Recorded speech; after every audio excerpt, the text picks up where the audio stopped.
Assalamualaikum warahmatullahi wabarakatuh. Alhamdulillahi wa kafa. Wassalatu wassalamu ala sayyidil mustafa wa ala alihi wa sahbihi wa man wafa, amma ba'd. Saudara-saudari kami, semoga kita selalu dalam limpahan rahmat dan kasih sayang Allah Subhanahu wa taala. Pada hari ini kita akan melanjutkan pembacaan daripada kitab Nihayatul Zain tentang permasalahan puasa. InsyaAllah kita hari ini akan membaca syarat ataupun rukun-rukun puasa. Bismillahirrahmanirrahim. Walis saumi syurutun liwujubihi. Berpuasa itu ada syarat-syarat berkewajiban puasa. Jadi semua orang itu tidak diwajibkan berpuasa. Ada kriteria tertentu orang-orang diwajibkan puasa. Tidak semua, apakah itu umat Islam ataupun yang lain, tidak semua diwajibkan berpuasa. Wa syurutun li sihatihi. Dan akan membahas juga tentang syarat-syarat sahnya puasa. Orang berpuasa tidak semuanya sah. Jadi apabila kita ingin puasa kita diterima sah puasa, maka ada ketentuan. Wa arkanun wa sunanon, dan ada juga rukun-rukun dan sunat-sunat dalam menjalankan berpuasa. Wa makruhat wa mubtilat, dan juga ada yang dilarang, baik itu akan menyebabkan batalnya puasa, dan juga yang dimakruhkan, yang dibencikan. Amma syurutu wujubihi, adapun syarat-syarat wajib puasa, fasalasatun, maka itu ada 3. Orang kapan seseorang itu diwajibkan berpuasa, ada 3 sifat. Jadi apabila orang itu punya 3 sifat padanya, maka puasa wajib baginya. Apa 3 sifat tersebut? Yang pertama, al-islamu, Islam.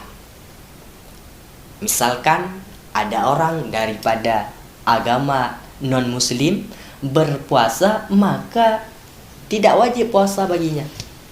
Puasa itu diwajibkan cuma untuk orang-orang Islam.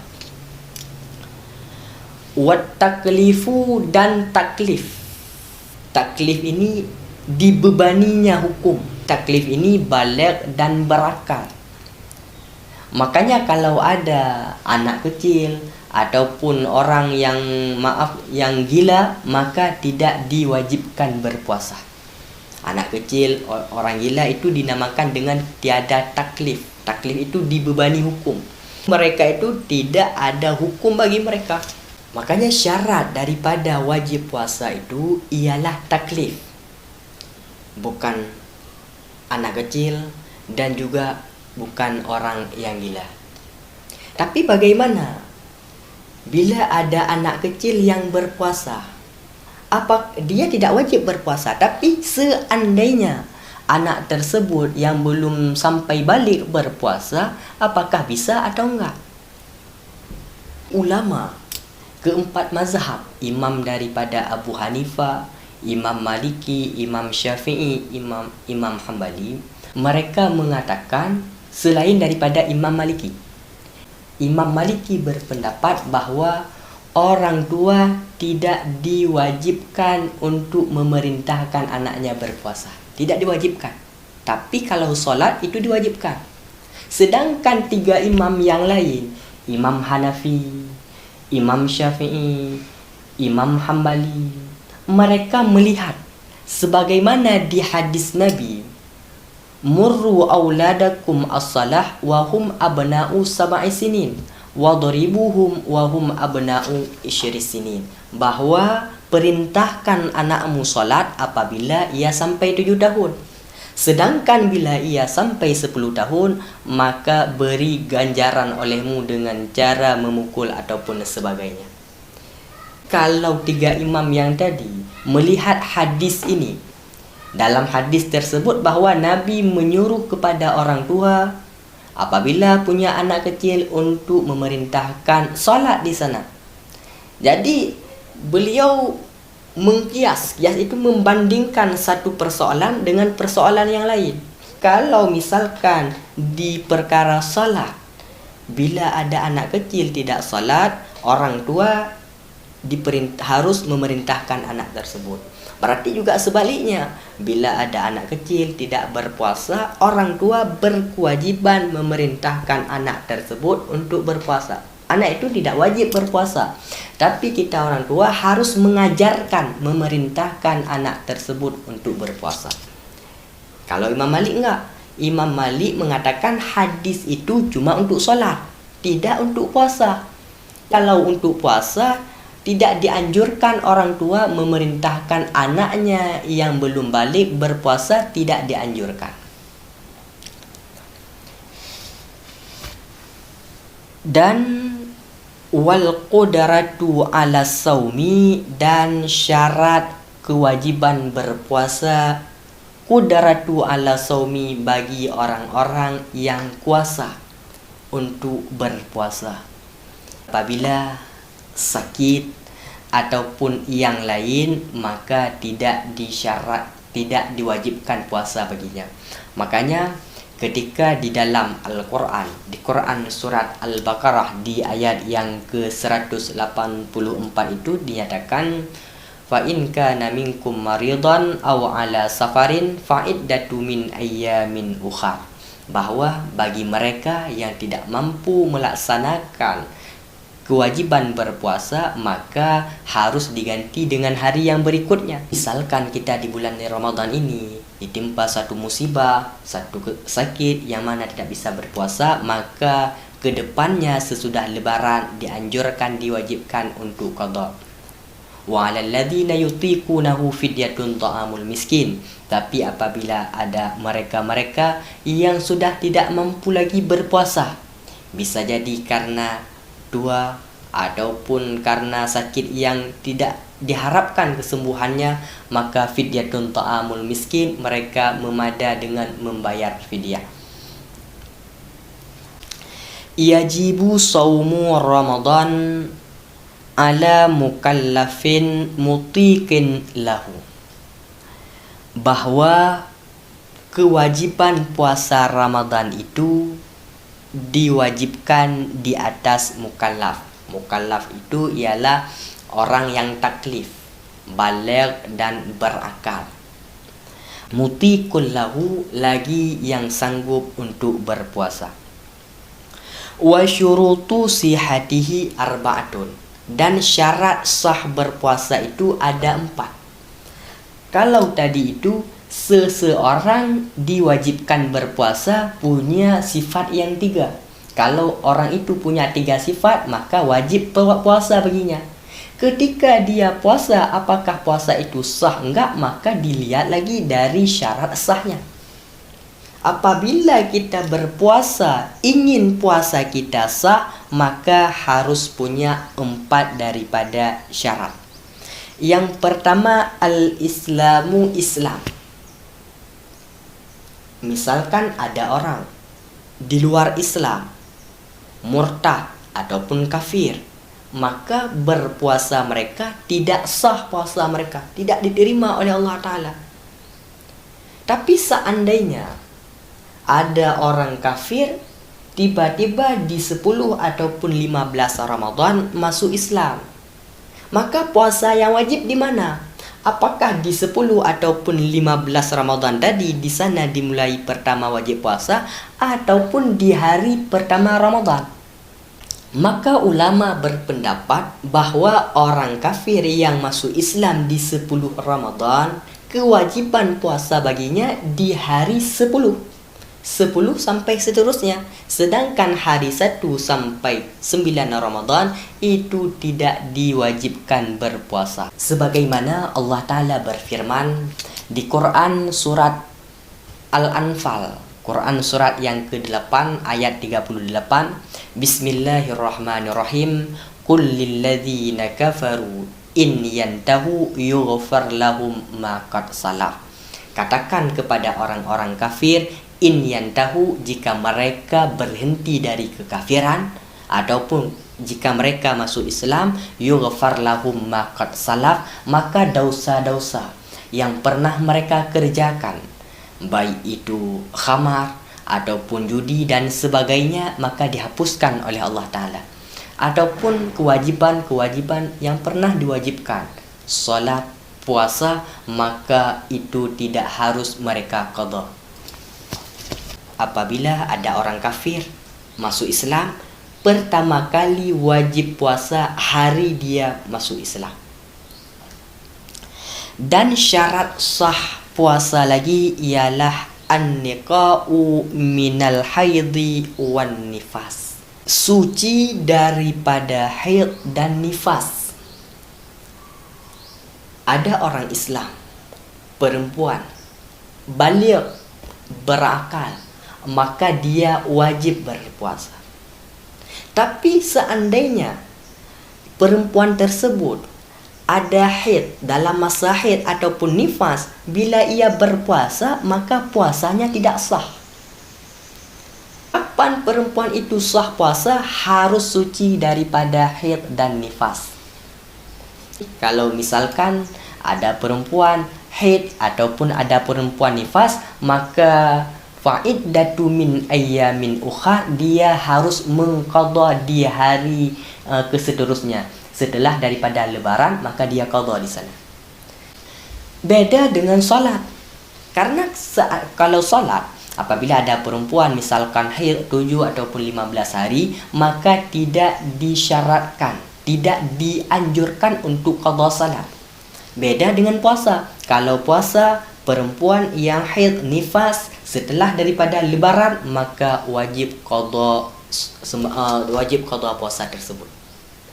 Maka syarat daripada sah puasa ialah suci daripada haid dan nifas. Lantas bagaimana apabila perempuan tersebut misalkan suci daripada haidnya di waktu malam, sedangkan waktu malam dia tidak mandi kesuciannya, tidak dia mandi, jadi dia mandi besoknya. Contohnya habis daripada masa haid pukul 3 ataupun pukul 4 pagi subuh, dia mandinya pukul 8. Maka kapan wajib puasa? Wajib puasa itu di hari tersebut. Apabila ia berpuasa di hari tersebut, maka sah puasanya, sah puasa, walaupun dia belum mandi wajib. Karena pernah riwayat hadis ini riwayat daripada Sayyidatuna Aisyah. Aisyah itu istri Nabi, meriwayatkan satu hadis di mana beliau pernah mengatakan, innan nabi kana yusbihu junuban. Pernah suatu pagi itu Ar-Rasul berjunub min jima'in, beliau melakukan hubungan suami istri.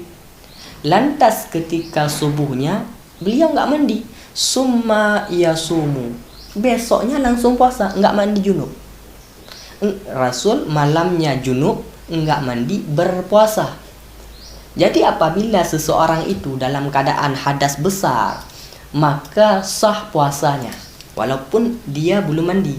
Juga begitu tentang orang yang haid ataupun nifas, walaupun tidak mandi daripada wajib, maka dia sah puasa di hari tersebut. Misalkan gini, misalkan habis daripada masa haidnya di waktu subuh, dia tidak mandi sampai zuhur, dia berpuasa, maka puasanya itu sah. Kenapa? Karena hadis tersebut. Makanya redaksi daripada kitab ini, Syekh Nawawi Al-Bantani menuliskan apa? An-niqa'u minal haidhi wan nifas. Syarat sah berpuasa an-niqa'u, bersuci, suci daripada haid dan nifas. Beliau tidak menuliskan at-tuhur. Kalau kata-kata tuhur, sucinya itu suci habis mandi wajib ataupun suci habis wudu, itu namanya tuhur. Sedangkan an-niqa'u ini suci apabila tiada lagi najis padanya. Dan yang ketiga, syarat sah puasa ialah al-aqlu, harus berakal. Misalkan ada orang tidak berakal, baik itu gila ataupun sebagainya, maka tidak sah puasanya. Dan orang tersebut memang tidak diwajibkan untuk berpuasa. Nabi pernah bersabda, rufi'al kalamu an salasin. Allah Ta'ala mengangkat penanya daripada 3 golongan orang. Apabila 3 ini melaksanakan kejahatan, contohnya tiada dosa, ataupun tidak melakukan kewajiban, maka juga tidak ditulis dosanya. Siapa 3 kelompok tersebut? Yang pertama ialah as-sabi hatta yablugha, anak kecil sehingga baligh. Jadi misalkan ada anak-anak melakukan kesalahan, melakukan satu perbuatan kejahatan, maka tidak dituliskan dosa sehingga baligh. Kalau sudah baligh, berarti akan dituliskan kejahatannya. Yang kedua, al-majnun hatta yafiqa, orang gila. Orang gila yang melakukan apa saja melakukan, dia tidak ada dosa. Dan yang ketiga, an-naim hatta yastayqadha, orang sedang tidur sehingga jaga. Bila contohnya suara adzan, tiba-tiba adzan subuh, orang tersebut seharusnya solat, tapi dia tertidur, tidak mendengarkan daripada azan subuh dan lewat daripada waktu subuh, maka orang tersebut tidak dihukumi berdosa. Kapan dosanya? Apabila ia jaga. Ketika saat jaga, tiba-tiba matahari sudah terbit, tidak qada puasa, tidak qada daripada solat, maka dia berdosa di sana. Dan yang keempat, syarat sah berpuasa ialah al-waqtul qabilu lisaumi, melaksanakan puasa pada waktu yang telah ditentukan. Orang melaksanakan puasa tidak pada waktu yang telah ditentukan, maka puasanya tidak sah. Antara lain di mana? Antara lain bahwa tidak dianjurkan berpuasa di hari raya dan hari tasyrik. Misalkan ada orang terlalu soleh mungkin berpuasa di hari lebaran, di hari satu lebaran, maka dia tidak sah puasanya. Wa farduhu ay arkanus saumi isnani, dan fardu ataupun rukun-rukun puasa ada 2. Ketika kita berpuasa maka ada rukun. Apa yang harus dilaksanakan pertama ketika berpuasa itu? Jadi ada 2. Yang pertama, niyatun lailan likulli yaumin. Kita yang berpuasa harus niat setiap hari. Misalkan Ramadan 30 hari, maka setiap malamnya 30 hari tersebut harus niat. Wa mahalluha al-qalbu, dan tempat niat itu di hati. Jadi kita jangan salah mengartikan niat itu lafaz nawaitu shauma ghadin, bukan itu yang dikatakan niat. Syekh Nawawi mengatakan wa mahalluha al-qalbu, tempat niat itu hati. Jadi niat itu di dalam hati, bukan di lisan. Itu yang dikatakan dengan niat. Wa yustahabbu at-talaffuz biha, dan disunahkan melafadzkan niat. Kata-kata niat kita selama ini, nawaitu shauma ghadin an adai, itu sunat hukumnya, bukan kewajiban ataupun rukun puasa. Rukun puasa niatnya di hati. Kalau lafaz itu disunnahkan. Bahkan ulama 4 mazhab, Imam Hanafi, Imam Maliki, Imam Syafi'i, Imam Hambali, di antara 4 ini Imam Maliki mengatakan bahwa tidak disunnatkan lafaz niat. Tidak ada anjuran lafaz niat, tidak ada, kata Imam Malik. Tapi niat itu di hati. Sedangkan yang 3 lagi, Imam Hanafi, Imam Syafi'i, Imam Hambali, beliau berpendapat disunatkan lafaz niat. Disunat lafaz niat, bukan rukun, bukan kewajiban, tapi sunat. Bukan cuma di masalah puasa, di masalah solat pun juga begitu. Usalli itu sesuatu yang sunat, jangan dipermasalahkan. Memang tiada. Memang pada masa Rasul, setahu kami, pada masa Rasul, pada masa sahabat, memang tidak ada usalli. Tidak ada usalli. Kata-kata usalli itu tidak ada. Niat mereka itu dalam hati. Tapi usalli ini, ulama mengangkat ini sebagai sesuatu yang sunat. Bukan rukun, bukan syarat untuk melaksanakan ibadah tersebut. Kalau kita mengatakan hari ini, jadi hukumnya gimana? Kenapa kok bisa jadi sunat? Kenapa bisa jadi sunat? Karena ulama mengkias. Kias itu membandingkan satu perkara dengan perkara yang lain.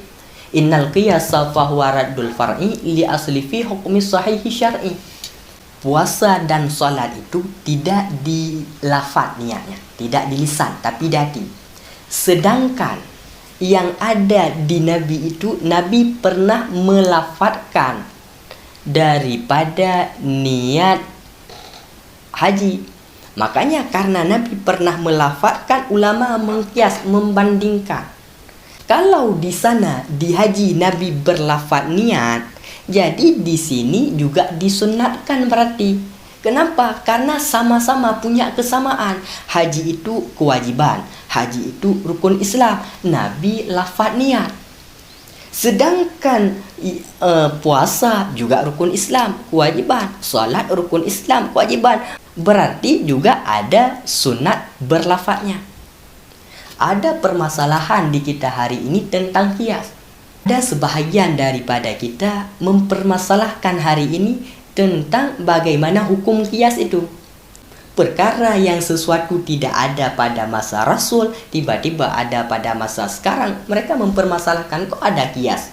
Kenapa harus ada kias? Ada seorang ulama bernama Muhammad bin Nasr. Beliau menulis satu karangan berjudul Mukhtasar Qiyamul Lail. Di dalam kitab Mukhtasar Qiyamul Lail, ini ulama masih dalam salafus saleh. Ulama 300 tahun ke belakang. Dalam kitab beliau, kitab Mukhtasar Qiyamul Lail yang pernah kami baca di halaman 318, itu pernah ada orang bertanya kepada Imam Ahmad bin Hanbal tentang bagaimana cara kunut fil witri dalam solat witir. Imam Ahmad bin Hanbal mengatakan solat witir kunut. Jadi orang mengatakan kapan kunut itu?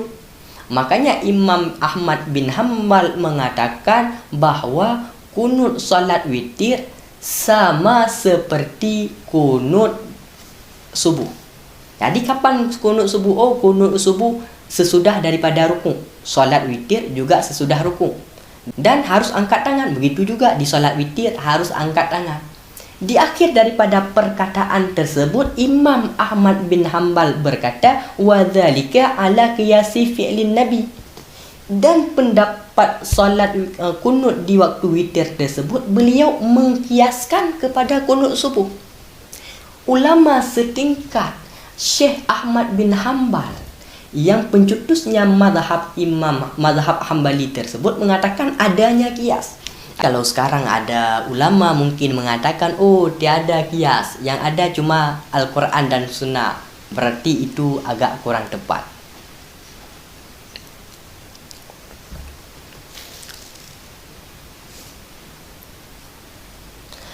Walau nasiya an-niyata laylan wa tala al-fajru wa huwa nasun lam yuhsab lahu dhalikal yaum. Apabila seseorang terlupa niat di waktu malam, khusus di puasa Ramadan, baik itu qada ataupun ada tunai, maka dia tidak dihitung puasa di hari tersebut. Lakin yajibu alaihi al-imsaku ri'ayatan li hurmatil waqti. Akan tetapi orang yang meninggalkan, tidak berniat saat malam Ramadan, maka di harinya dia harus imsak, menahan, tidak boleh makan, tidak boleh minum, karena untuk menghormati orang-orang yang sedang berpuasa. Wa yusannu fi awwali syahri an yanwiya sawma jami'ahu wa dhalika yughna an tajdidiha fi kulli laila inda Imam Malik. Disunatkan untuk niat di malam pertama meniatkan seluruh bulan Ramadan. Di pendapatnya Imam Malik. Imam Malik mengatakan harus disunatkan niat malam pertama langsung niatnya sebulan. Apa niatnya? Aku berpuasa Ramadan tahun ini sebulan karena Allah Ta'ala. Itu niat disunatkan di mazhab Maliki. Wazalika yukna an tajdidiha fi kulli lailah inda Imam Malik. Imam Malik berpendapat ketika kita sudah niat di malam pertama Ramadan, maka malam kedua sampai seterusnya enggak usah niat lagi. Cuma semalam, malam pertama aja, malam seterusnya enggak usah niat. Kenapa? Imam Malik berpendapat begitu karena beliau mengambil dalil daripada Al-Quran di Quran surat Al-Baqarah ayat 185. Bismillahirrahmanirrahim. Syahrul Ramadan alladzi unzila fihi al-Quran hudan linnasi wa bayyinatin minal huda wal furqan faman syahida minkumus syahra falyasumhu. Faman syahida minkumus syahra falyasumhu. Apabila ada orang di mana dia menyaksikan daripada bulan Ramadan syahra sebulan falyasumhu, maka hendak berpuasa sebulan. Jadi Imam Malik mengatakan bahawa ibadah puasa ini per bulan, bukan per hari. Contohnya gini, contohnya solat zuhur. Kenapa solat zuhur setiap solat harus kita niat? Solat zuhur harus diniat. Nanti solat asar diniat lagi. Solat maghrib harus diniat lagi. Karena beda-beda solat. Sedangkan Imam Malik berkata puasa itu sebulan itu satu ibadat. Tahun depan itu ibadat yang lain.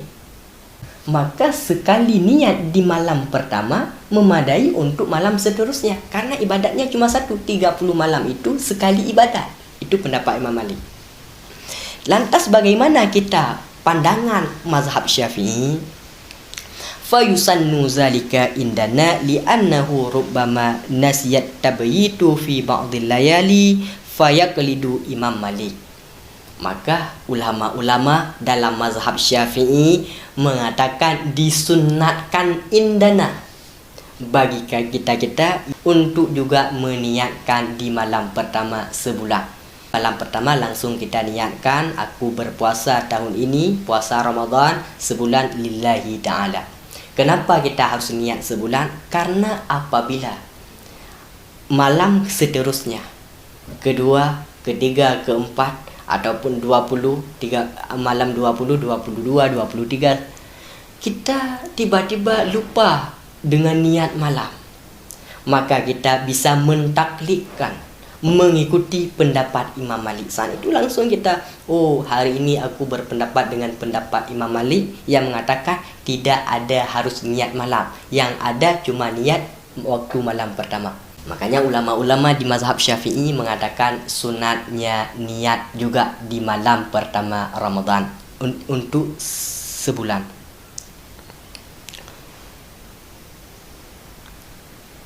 Wa syurita li furudihi tabyitun wa ta'yinun. Disyaratkan niat. Tadi rukun puasa ada 2. Pertama niat. Niat ini ada syarat-syarat terkhusus. Syarat niat yang pertama tabyitun, niatnya harus di waktu malam. Tidak boleh niat di waktu siang. Itu khusus bagi puasa Ramadan. Sedangkan kalau puasa sunat, maka dibolehkan niat sebelum zawal. Zawal itu sebelum duhur. Kenapa? Karena Nabi pernah ketika pada suatu hari Nabi pulang ke rumah, yang mana hadis ini juga riwayat daripada Aisyah. Aisyah ini ialah satu-satunya perempuan yang masuk di 7 besar sahabat yang banyak merawikan hadis. Aisyah itu meriwayatkan lebih kurang ada 1210 hadis yang beliau riwayatkan. Makanya banyak an Aisyah. Beliau pernah berkata bahawa Nabi suatu hari pernah pulang. Ketika saat Nabi pulang ke rumah, Nabi bertanya, hal indakum min ghada, wahai Aisyah, apakah kalian menyediakan makanan untukku hari ini? Maka kata Aisyah, lah, tiada ya Rasul, tiada makanan kami. Maka saat itu Rasul langsung berkata, fa inni asumu, kalau begitu Aisyah, aku berpuasa hari ini. Maka ulama mengatakan kalau puasa sunat boleh niat sebelum zawal. Tapi kalau puasa Ramadan harus niatnya di waktu malam. Tabitun liniyati likulli lailatin walau min awalil laili. Niat harus di malam walaupun di awal malam. Contohnya habis buka puasa langsung niat, maka boleh.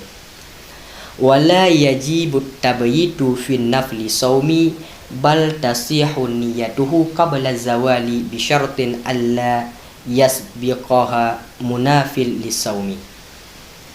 Bahwa tidak diwajibkan niat pada waktu malam bagi orang-orang yang berpuasa sunat. Puasa sunat itu tasihu niyatuhu qabla zawali, boleh niat sebelum zawal. Sebelum zuhur boleh niat, tapi syarat bisyartin alla yasbiqaha munafun lisaumi. Dia tadi sebelum zawal, dari subuh, dari fajar sampai zuhur, sampai dia niat, dia tidak melakukan daripada munaful lisaumi, hal-hal yang bertentangan puasa. Tidak makan, tidak minum, tiba-tiba dia langsung niat, maka itu boleh pada puasa sunat. Watta'yinon, dan syarat niat yang kedua harus ta'yin. Ta'yin itu menentukan. Menentukan kita puasa ini puasa apa? Puasa Ramadan atau bukan? Karena puasa banyak, ada puasa Senin, ada puasa Kamis, ada puasa yang wajib yang nazar, ada puasa yang wajib Ramadan. Makanya harus ta'yin. Ta'yin itu menentukan, aku besok berpuasa Ramadan, harus ta'yin. Jadi kalau tidak ta'yin, maka puasanya enggak sah.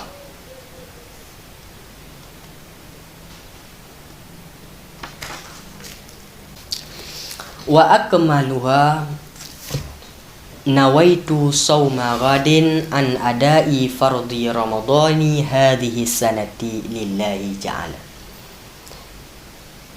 Pengarang kitab ini mengajarkan kepada kita cara niat kita sesempurna-sempurna niat. Bagaimana kita berniat? Nawaitu sawma ghadin an adai fardhi ramadhani hadhihi sanati lillahi ta'ala. Aku berpuasa esok hari fardu bulan Ramadan pada ini tahun tunai karena Allah Ta'ala. Itu niat sesempurna-sempurna niat.